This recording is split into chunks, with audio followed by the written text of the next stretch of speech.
공정무역이란 무엇인가 수업 맡게 된 김영입니다. 성북공정무역센터에서 일하고 있고요. 오늘 이 사업도 성북공정무역센터에서 하고 있습니다. 저희 성신여대 이 앞에 있는 거 아시죠?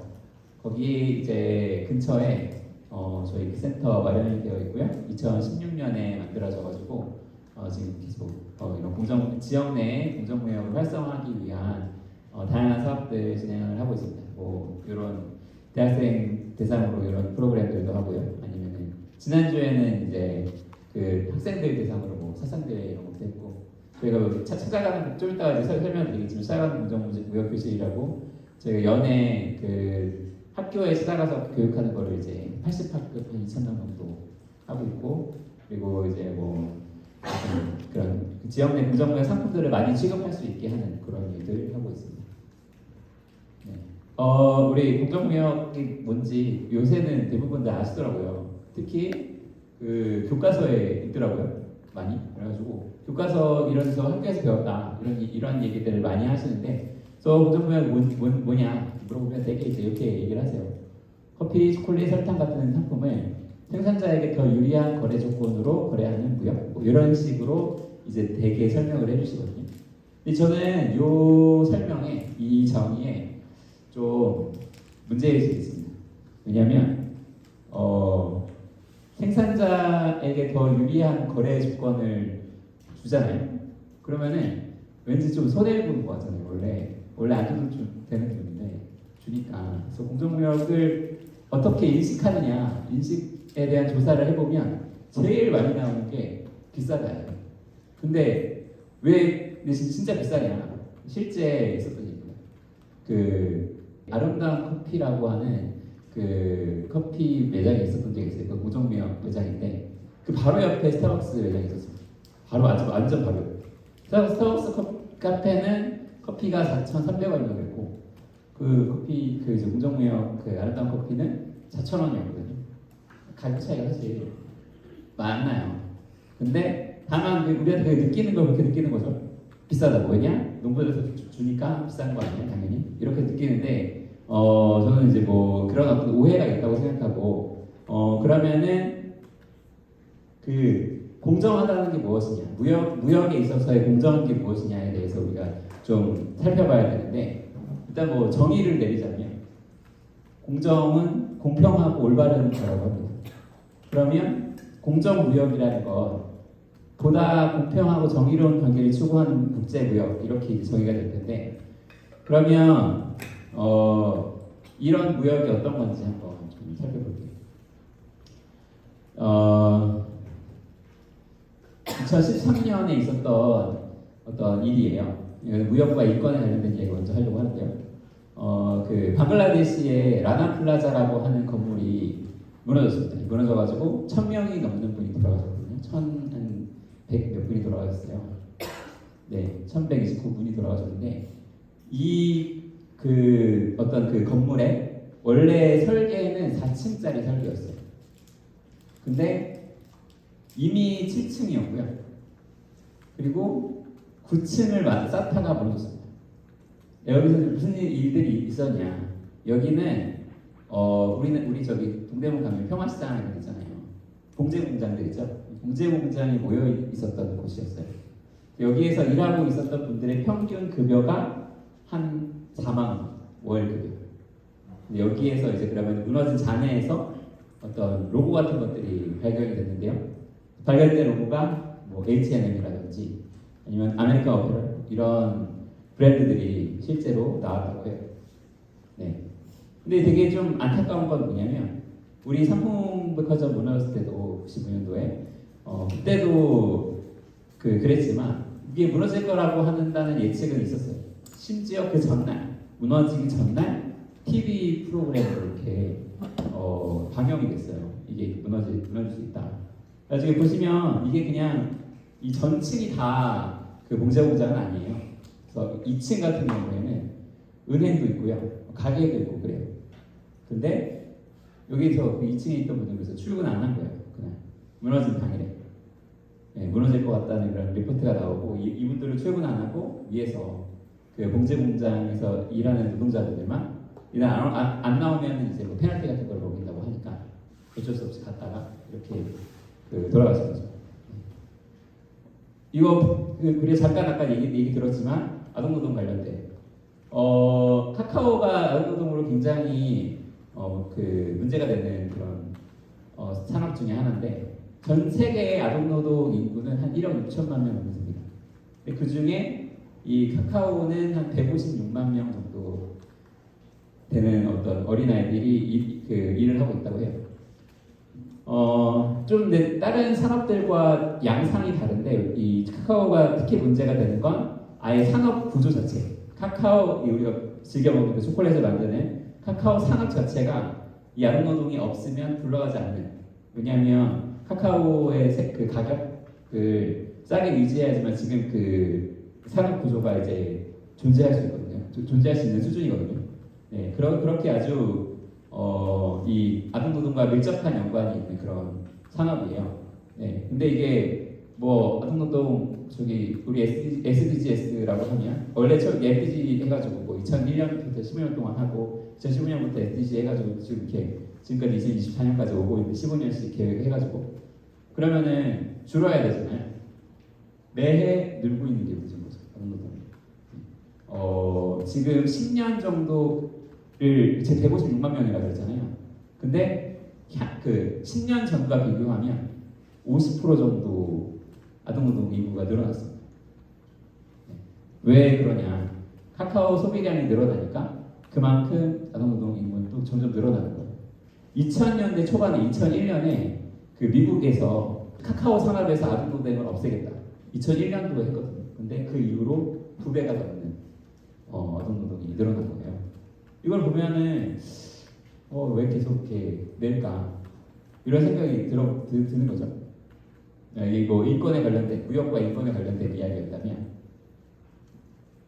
환경도 많지 않습니다. 면 산업이 되게 물을 많이 먹는 산업이거든요. 여기는 이제 아랄해라고 하는 유라시아 대륙 한복판에 있는 그런 호수입니다. 네, 근데 소금으로 돼 있습니다. 이게 지금 1977년 보면 물이 많이 있는데 2006년 보면 거의 이제 말랐죠. 마른 이유는 여기를 흐르는 강줄기 두 개가 있거든요. 강줄기 두 개를 막았어요. 댐으로 막고 목화 농장을 크게 지었습니다. 네, 그래가지고 유입되는 유량이 적어지니까 마르기 시작한 거예요. 여기에서 어부로서 살고 있는 분들도 많이 있었고 여기서 농사지으면서 살고 있는 분들 굉장히 많았는데 이게 이렇게 말라가면서 이게 결국에 소금 호수였거든요. 그러면 이제 소금이 막 사막이 돼가지고 이게 마음대로 막 날아갈 거 아니에요. 근데 이제 이 농산물들은 소금을 맞으면 아주 그냥 쥐어대요. 그래가지고 근데 이거 뭐 아무데나 막 날아다닐 거 아니에요. 그래서 목화 농장까지 날아갑니다. 그래가지고 이 동네에 목화 농장 하던 데도 다 없어지고 아주 사람이 저희 아무도 살 수 없는 그런 곳이 되어가고 있거든요. 이런 거를 봤을 때 왜 이렇게 했을까 생각을 해보는 거죠. 네, 뭐 이것뿐만이 아니고 방금 그 얘기는 조금 우리랑은 거리가 있다고 하면 요거는 지금 파묘 농장 관련된 사진입니다. 네, 한쪽으로 보면 한 종류의 나무만 쫙 심어져 있고 어딘가에서는 이렇게 불이 나고 있는 것 같기도 하고요. 네, 중앙아시아, 그러니까 동남아시아 쪽에 되게 많은 열대우림들이 있습니다. 이거를 깎고 우리 파묘 뭐 이런 얘기 많이 들어보셨겠지만 이거를 이렇게 없애고 거기에다가 값싼 파묘를 짓고 있는 네. 매해 1분마다 축구장 10개 크기의 열대우림이 소실되고 있고요. 네. 브라질 아마존 같은 경우에는 없애가지고 이제 소나 닭 같은 그런 사료를 만드는 곳이 되기도 하고 그리고 잠깐 얘기했지만 동남아시아 같은 경우에는 태워가지고 이제 파뮤 만드는 그런 게 이제 만들어지는데 이 인권도 그렇고 이 자연의 무역과 자연의 관계, 무역과 인권의 관계에서도 다 마찬가지지만 하나의 어떤 관통하는 키워드가 있다고 생각을 해요. 이게 뭐냐면 사회적 비용이라고 하는 거죠. 네. 사회적 비용의 정의를 보면 어떤 생산자가 어느 재화를 생산할 때 이로 인한 생산자를 포함한 사회 전체에 부담하게 되는 비용이 되어 있는데 좀 어려우니까 간단하게 설명을 드리자면 제가 우리가 같이 타운에서 우리 선생님들이랑 같이 제가 같이 살고 있습니다. 살고 있는데 제가 이사를 왔어요. 이사를 왔는데 제가 그 옷 공장을 갑자기 하겠다는 거예요. 근데 저 같은 경우에는 좀 싸게 그 염색하고 뭐 이런 공장이에요. 이런 공장을 이제 만들고 싶은데 좀 싸게 하고 싶어요. 그래가지고 원래 염색하고 나면은 그 물 같은 게 염색물 이런 게 있을 거 아니에요.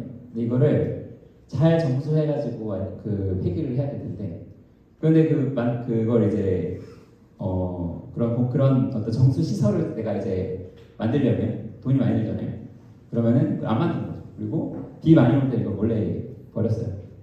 제가 만약에 그랬다고 쳐요. 그러면 그 구조에서 저는 돈을 벌겠죠. 왜냐하면 옷을 싸게 만들었습니다. 근데 우리 같은 마을에 살고 있는 우리 친구들로 봤을 때 여기 있는 분들이라고 봤을 때 제가 이렇게 그런 그냥 강바다에다가 그걸 버린다고 하면 생수도 오염될 수 있고요. 여러 어떤 그 위험들이 아니면 여러 그런 비용들이 여러분들에게 전가가 된 거죠. 저는 최대한 싸게 만들기 위해서 여러분들에게 그런 비용, 사회적 비용을 전가한 거죠. 무슨 말인지 아시겠죠? 근데 이게 앞에 있는 것들로 한번 돌이켜보자는 거죠. 여기에서 있었던 어떤 인권의 문제, 왜 이런 일이 일어났을까? 어떻게 하면 가장 싼 옷을 만들 수 있을까? 요새 우리 패스트 패션 얘기 많이 하잖아요. 입고 있는 옷들 패스트 패션인 경우들이 많이 있는데 그 패스트 패션들은 2주에 한 번씩 이제 옷의 유행을 바꾸면서 계속 쓰레기를 양산하도록 하고 있는데 그 패션 회사들이 어쨌든 최대하게 싼 어떤 옷을 만들고 그리고 여기서 최대한 이윤을 내기 위해서 그런 활동을 했지만 거기에 이면에 이런 일들이 일어나고 있다. 이거는 어떻게 보면 패션 패스트 패션 브랜드들이 우리에게 어떤 전가하고 있는 사회적 비용 아니야? 이런 생각을 해볼 수 있고요. 카카오도 마찬가지죠.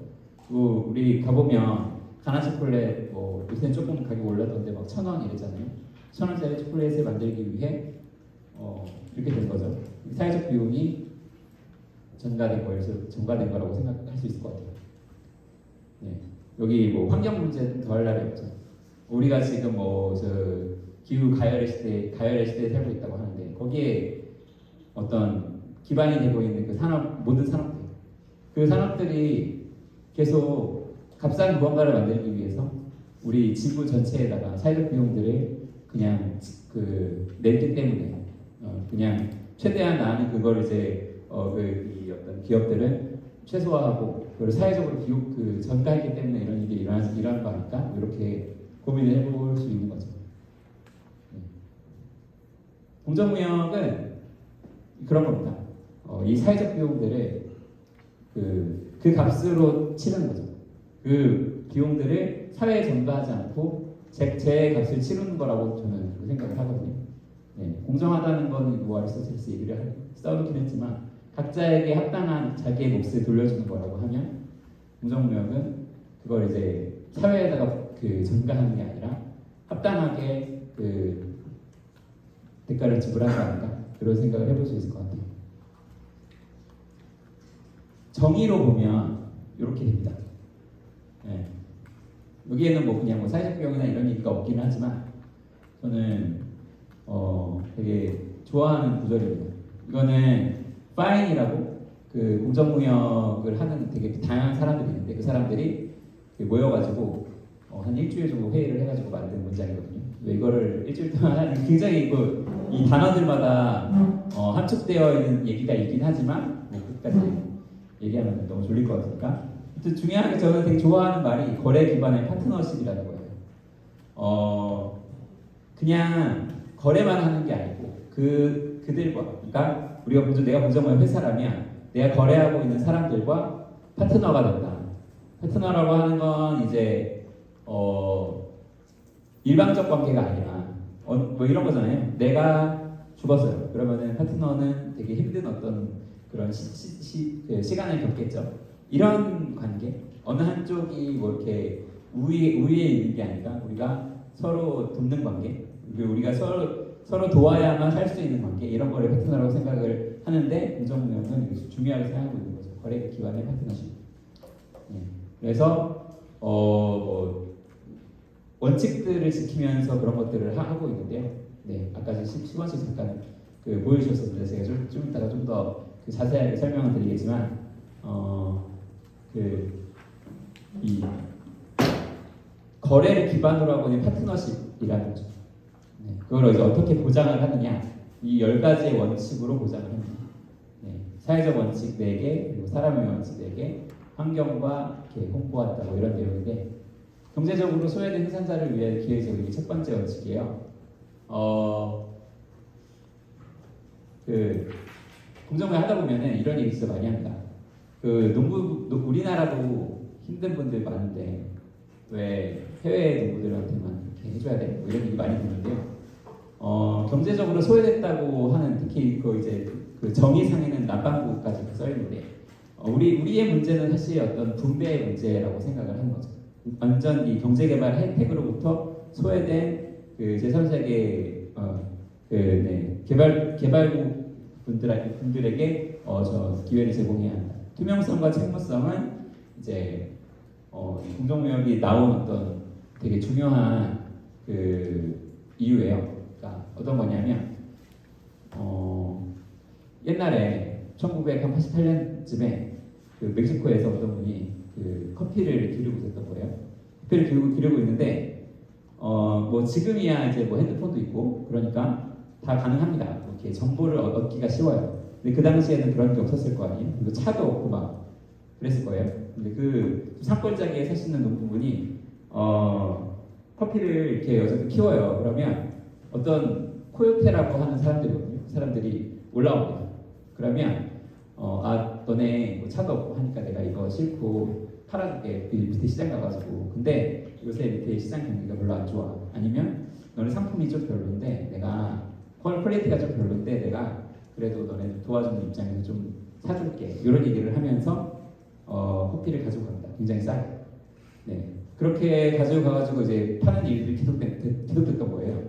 근데 그러다가 이분들이 생각을 좀 해봐요. 진짜 그런가? 진짜 시장 상황이 그런가? 해가지고 이거를 이고지고 해가지고 시장에 내려가가지고 한번 팔아봤어요.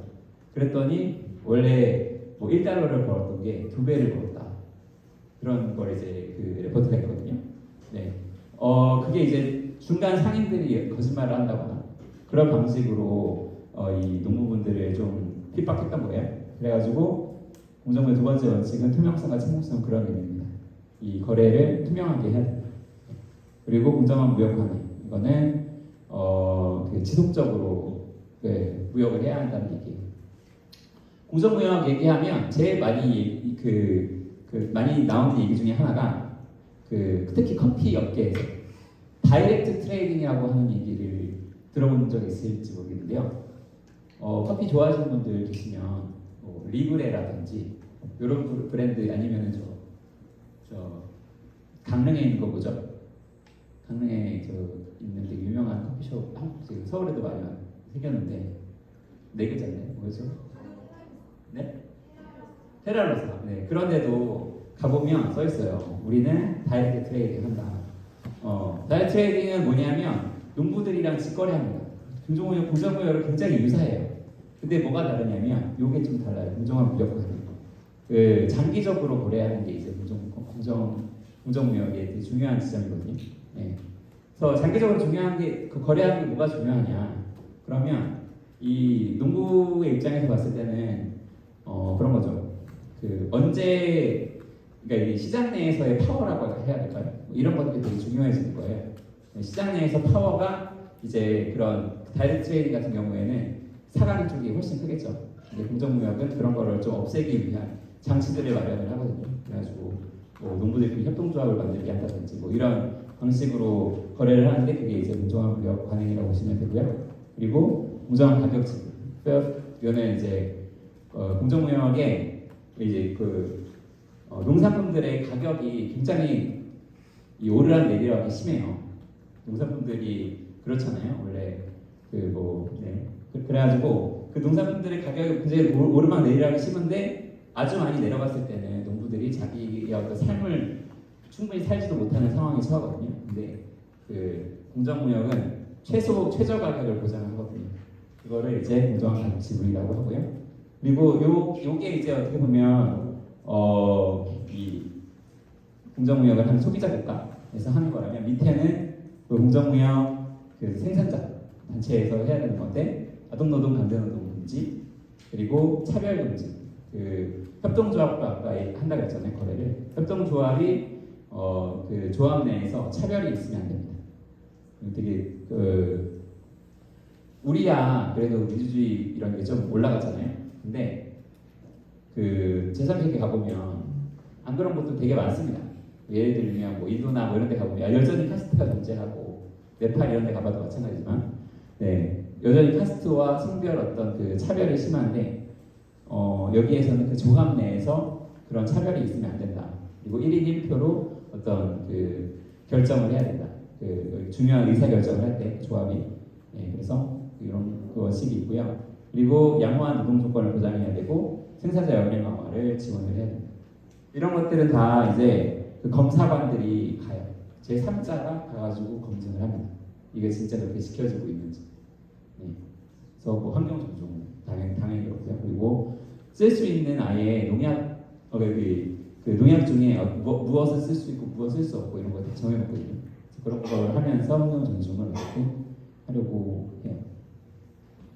이렇게 마크 2개가 있는데 이쪽은 이제 공정무역만 하고 있는 회사들을 인증하는 어떤 공정무역 단체들의 기구고 옆에 거는 이제 공정무역 상품에 대한 인증입니다. 그래서 요새는 슈퍼나 이런 데도 되게 많아요. 저기 GS 요새 할인하던데 그죠? 1+1 저기 그 베넨제리스 아이스크림 있잖아요. 1+1 하고 있더라고요. 요 마크 붙어 있습니다. 그리고 뭐 파타고니아도 위 뒤에 옷 보면 요거랑 좀 다른데 여기 미국 거여가지고 아무튼 비슷한 모양의 마크가 있거든요. 그런 게 이제 공정무역 상품이라고 하는 그런 인증이에요.